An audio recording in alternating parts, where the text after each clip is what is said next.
All right, I'm gonna talk a little bit about what's going on from a supply and demand standpoint, and then I'm going to talk about some of the other factors influencing grain markets, some of the policy and trade stuff that continues to end up kind of dominating the news and market direction. And then lastly, I'll talk a little bit about prices and then some strategies as we enter the post or the harvest and post-harvest period as to what to be able to kind of look at doing to try to end up, one, either extending the marketing season or looking for opportunities where you can end up getting a little bit of a price premium.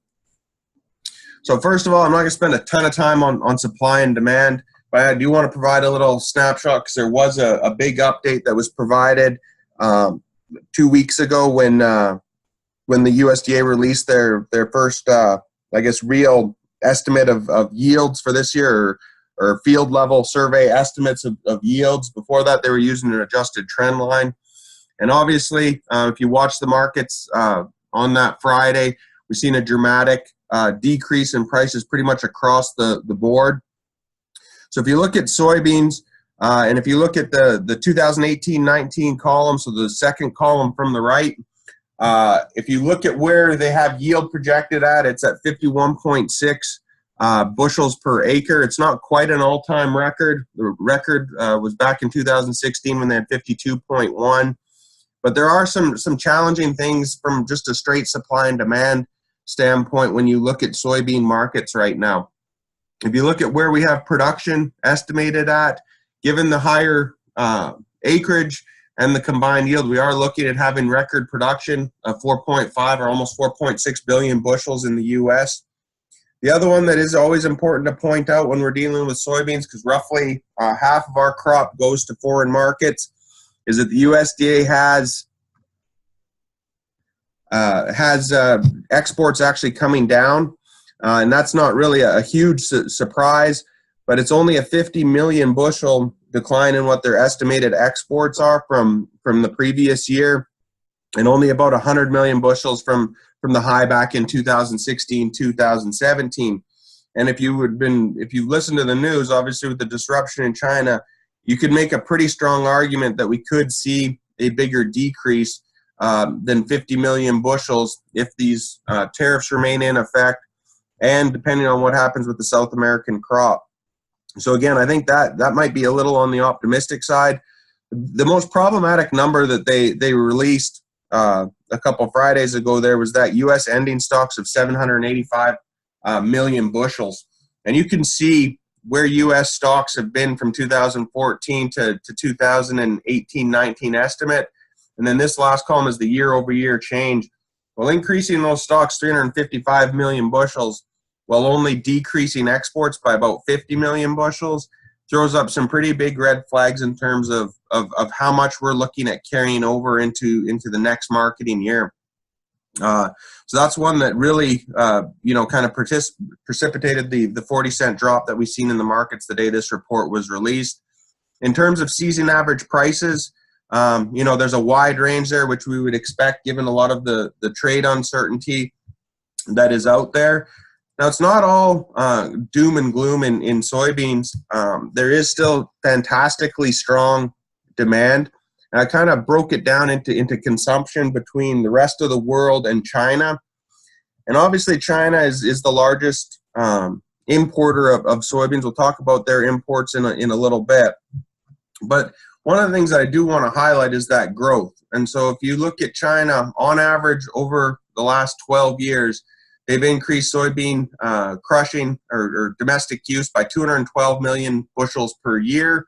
The rest of the world has increased their consumption by about 208. So even though it's only about a third of the total world use that goes to China, because this 8.8 includes Brazil and the U.S. and Argentina as well, so some of the large producers and consumers of soybeans. But the growth in the Chinese market has really driven what soybean production and price has done over the last few years. And having restricted access to that market potentially does have some dramatic consequences. So if you look at exports, this is U.S. and Brazilian exports and Chinese imports of soybeans. I don't think any of this is going to be earth-shattering for most people that follow soybean markets. China's the largest importer by far globally, and they typically source those beans from the U.S. and Brazil. What we've seen is kind of the U.S. Exports, which, you know, 60 or just over 60% of this will go to China, have kind of flatlined, whereas Brazil continues to end up expanding that export market share. Now, this is one that it kind of gets into the price differences a little bit. If you look at the difference between the Brazilian price of soybeans, this is adjusted into U.S. dollars. So again, you have to be real careful with how you interpret this chart, just due to the plain and simple fact that the Brazilian currency can be unstable at times. So that's going to influence the direct difference between the two. But this is at one of the ports down in southern Brazil, which is the green line. And you can see right now, prices are up in that just over 10.25, 10.30 range, whereas the Chicago Board of Trade, you know, we're down in that upper eights. So if you look at from September 2017 until May 2018, the average difference between this Brazilian port and the CBOT price was about 51 cents. Now, from June until August, with all the issues we've had with some of the trade disruptions with China, that's widened to $1.50. So there's two things that I kind of want to point out here. One, the discount that we're getting domestically is obviously something that is important, and there are some policies that I'll talk a little bit about that will potentially mitigate part of that. But the other thing is, if you look at it from the Brazilian standpoint, if they're still getting 10, 25 at their market, there's an incentive there to end up planting more soybeans this fall. So their planting season will start September and go all the way up until to November.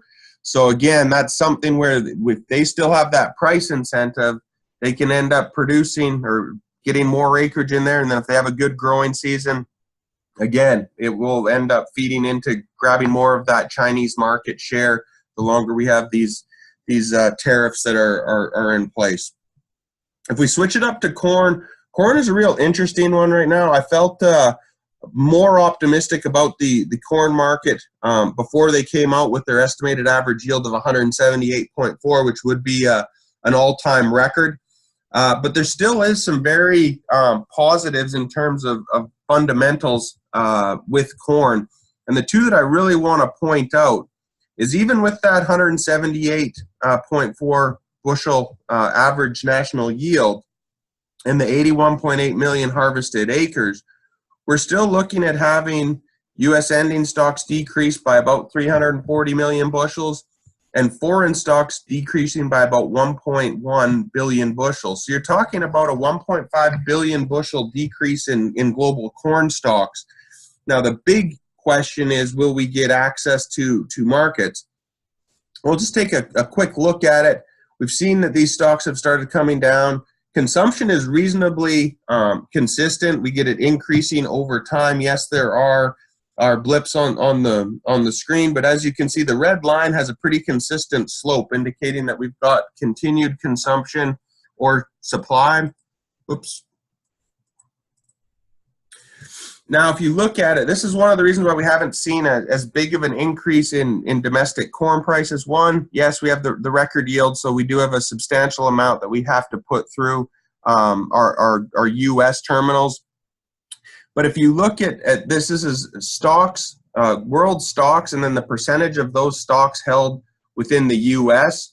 So you can see, even as we've seen world corn stocks continue to come down, what we've seen is the percent of those stocks continue to increase up. And so again, one of the ones that you can think about it as a bathtub, right? I mean, when we have all these stocks, what we need an outlet to relieve some of those stock pressures. Well, anytime you have multiple disturbances on the trade side of things, you don't have as many or access to as many markets that would typically be able to alleviate some of the domestic surplus. Even though there might be a reduction in stocks in other countries, there's a reluctance for them to end up purchasing stocks from us right now due to some of the tariff concerns. So some of the kind of they do affect the fundamentals of supply and demand, but there's a lot of issues that are kind of, I guess, on the periphery of typically what we would end up looking at. Obviously, trade and tariffs is a big one. I'll talk a little bit about that. The record or near record yields, and then some of the ag policy and payments that the U.S. government has proposed. So one of the consequences of trade and tariffs is we've seen a lot of increased short-term volatility. There's been several moves in soybean markets in particular, but corn as well, where we've seen greater than 25-cent daily price moves just based on news about negotiations, either if it was the European Union looking at potentially buying some more soybeans, whether it's there's a delegation coming from China to end up discussing resolution of the trade dispute. So that's something that's likely not going to go away in the short term. We're likely going to continue to see that type of volatility. What it does is just create greater uncertainty for prices. The longer that some of these tariffs are in place, there will be a new normal that will be established. So again, we'll have to see what that actually looks like as we move through this harvest season. The one that kind of worries me both in the short term and the long term is the reallocation of some of these trade flows. If we lose market share to Brazil or other countries, when you're talking corn, it could be difficult to get those ones back. So there's a short-term impact, but the long-term repercussions could be substantial as well. Now, the flip side to that is if we do end up getting some new trade agreements or reduce tariffs and open up markets to additional countries or expand existing markets, I think agriculture stands to be one of the big beneficiaries of it, because we do have substantial production stocks and there is substantial demand out there as long as we keep the global economy going. I mentioned record or near record projected U.S. yields. There's still a lot of uncertainty in the final yield estimates. There's some guys out there that think that we could see a national yield that's above 180 bushels. Just to kind of give you an estimate of what that does in terms of supply, if you get a 1 bushel increase in the average U.S. yield, it adds 82 million bushels to supply. Similarly with soybeans at 51.6, if you add 1 bushel, it increases the stocks of soybeans up to 89 million more bushels. This one's another one I really wanted to touch on kind of quick, is the ag policy update, because there's a lot of things going on with the USDA right now. I'm going to talk a little bit about the impact assistance that they're going to provide for those that are impacted by trade. I do want to touch on the generic base reallocation. There's nothing really new to report on the Farm Bill. It's going through the reconciliation process, but again, it could have a potential impact this winter as we move through the marketing year.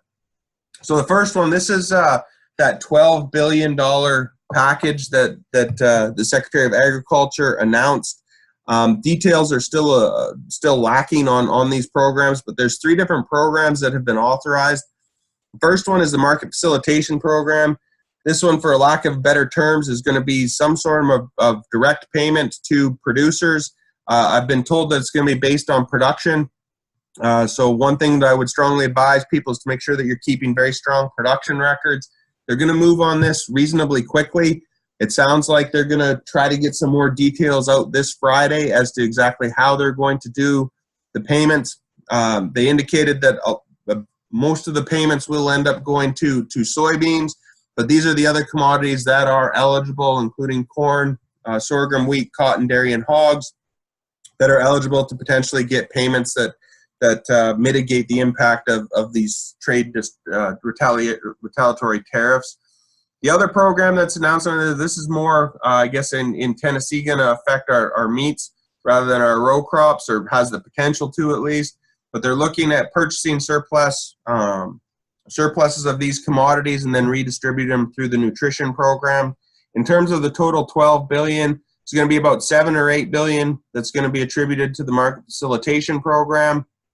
And then there's going to be about $600 million that is going to end up being attributed to the Trade Facilitation Program, and then the balance will end up going into into the food and distribution. So it'll be about 7.7 to 8 billion here, and somewhere around 4 billion here, and then a little less than $1 billion that's going to be used to try to grow other markets for our agricultural products. Again, they ended up coming out and saying they're going to announce more details this Friday, so hopefully we'll have a little bit better understanding of how they're going to end up calculating these. But again, hopefully it does provide some short-term relief in terms of helping out with cash flows this fall. The second program that is, we're in the sign-up process right now, and this is for any farm that has generic base acres. If you remember, it's the old cotton base, and the sign-up runs until December 7th. One thing that I really encourage, particularly county agents out there, is there's a lot of people that say, well, this only affects cotton. Well, no, it doesn't. The decision for the cotton producer is actually a lot easier than those that have generic base acres on their farm but have been growing corn or soybeans. But you can see just from this graphic, obviously out in West Tennessee is where we have most of our generic base acres, but we do have pockets, particularly down in southern Middle Tennessee, even some up in northern Middle Tennessee. But again, there's a sign up that's going to take place for these generic base acres. They will have to be reallocated. You definitely do not want to see landowners and producers get defaulted under this program. So what we're looking at doing is we're working with state FSA to end up running 5 meetings, particularly in West Tennessee, and we'll make some online resources available. But again, this will help with making that decision on how to end up reallocating those generic base acres. One thing that I will say too is it's all right to sign up for this program early, but one of the challenges that I foresee is that there's not really an incentive to do so, because you could end up seeing a couple of different things change between now and when the program sign up is done. And namely, I would say 2 things to look out for. One, we'll know more about where we're at in terms of domestic yields. And then the second one is there's about a 50-50 chance that we could have a new farm bill signed.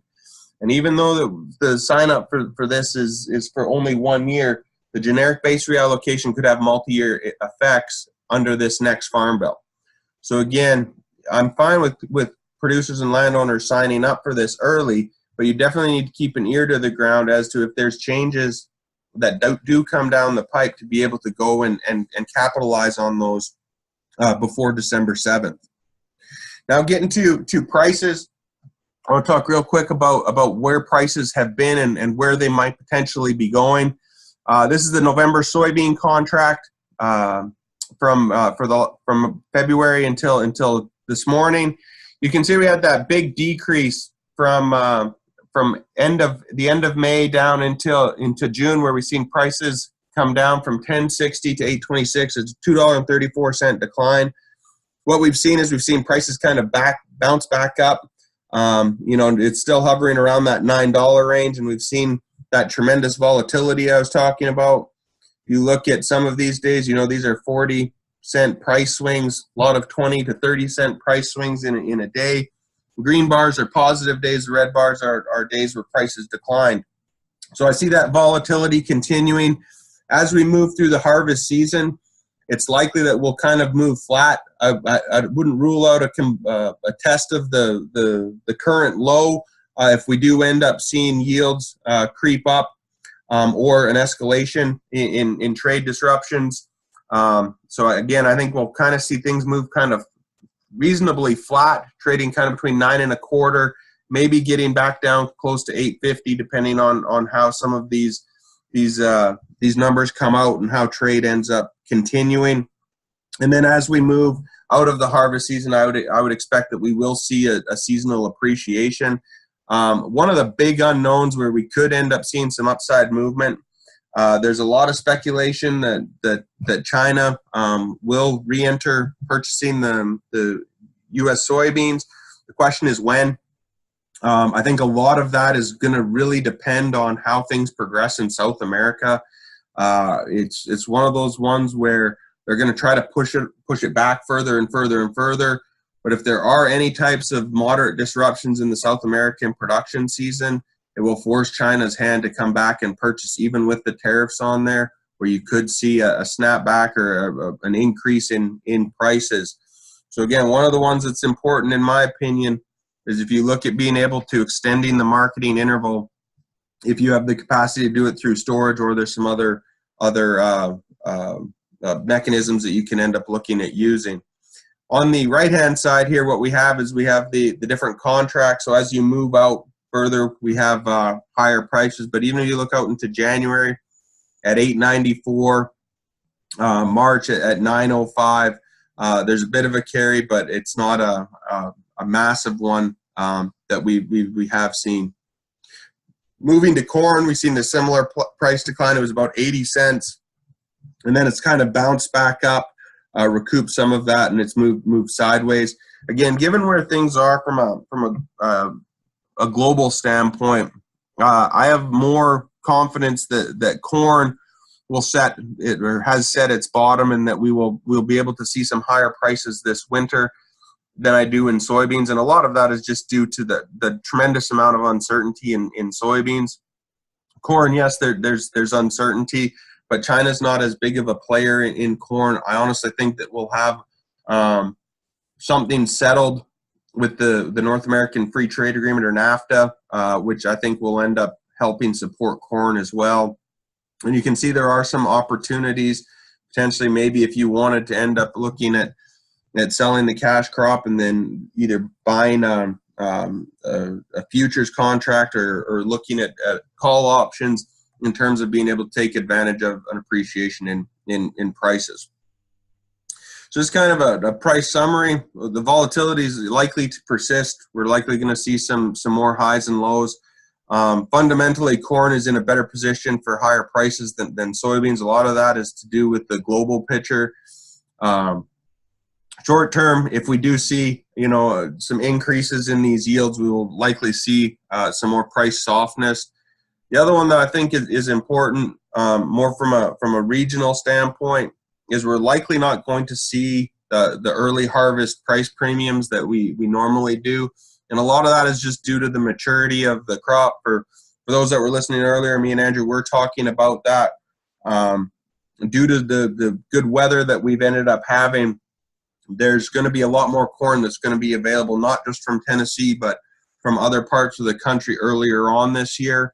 Now, there's a counter to that. Some people question, well, if we do end up getting earlier corn, is there going to be a bit of a yield drag on that? I think that's a lot of speculation at this point. We just don't have the information to comment on that.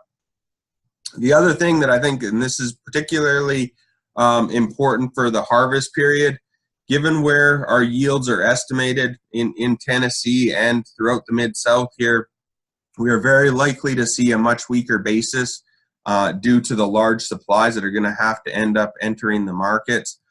So again, we want to end up looking at some of the other options that we have in terms of being able to store the crop. So if you look at harvest and post-harvest strategies, this year I'm a proponent of looking at storing that crop to try to end up extending the marketing interval that we end up having in order to secure a price.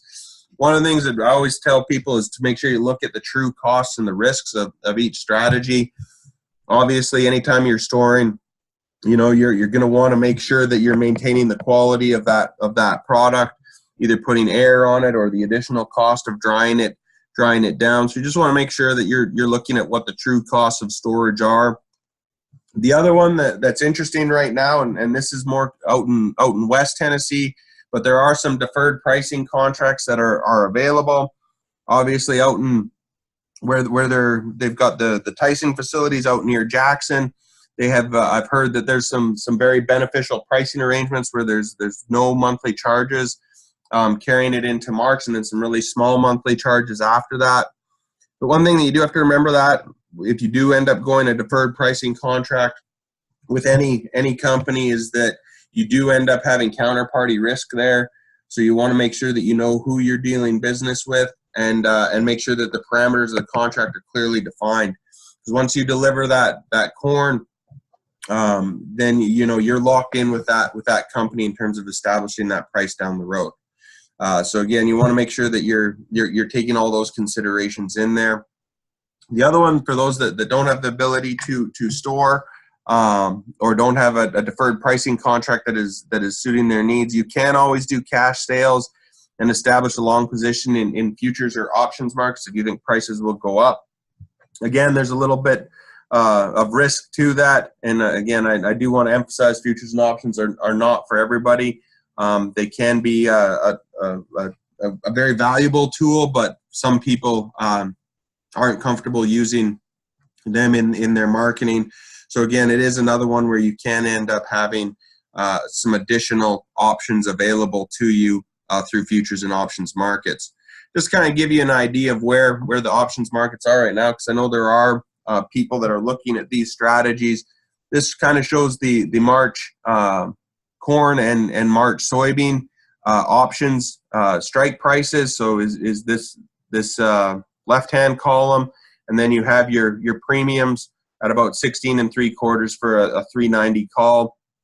Or if you look at the soybean side of things, a 920 call for March, you've got a premium about 40.5 cents. I pulled these out this morning, so there's kind of low volume right now. But again, looking at some of these options, I think is something that people should at least consider if they have a comfort level with using futures and options strategies. Just to kind of conclude, so we can turn things over to Andrew. I think extending your marketing interval, the period that you can end up selling this crop, I think is going to be key this year. I'd look at all the strategies that are available. I do want to say that there is a long-term, if you look at what the price potential is, I'm actually slightly optimistic. I don't think that we're going to get back to $8 corn by any stretch of the imagination. But I think if we can get some of this trade stuff settled and get access to foreign markets, and we end up continuing to see global expansion of the economy, I think we could end up seeing some, mid $4 as we enter this fall for corn prices. In terms of on the futures, so you'd have to again adjust that for what the basis is going to be. Soybeans, I think, are going to be a little bit more challenging, but again, I think it's completely possible, given the strong demand, that we could end up seeing appreciation in the price of soybeans easily up into that $9.50 range. The biggest wild card in the soybean markets, in addition to the trade, is how that Brazilian crop ends up progressing as it moves from planting into January, February. That's really going to determine the direction of soybeans. If they have another record crop, we'll probably see prices close to where they are right now, maybe a little bit higher. If they have some production disruptions, well, then I think you can make a real strong argument that we could see back up in above $10 this winter. So again, just a tremendous amount of uncertainty in soybeans right now. Real difficult crop to really look and see where the direction is going there.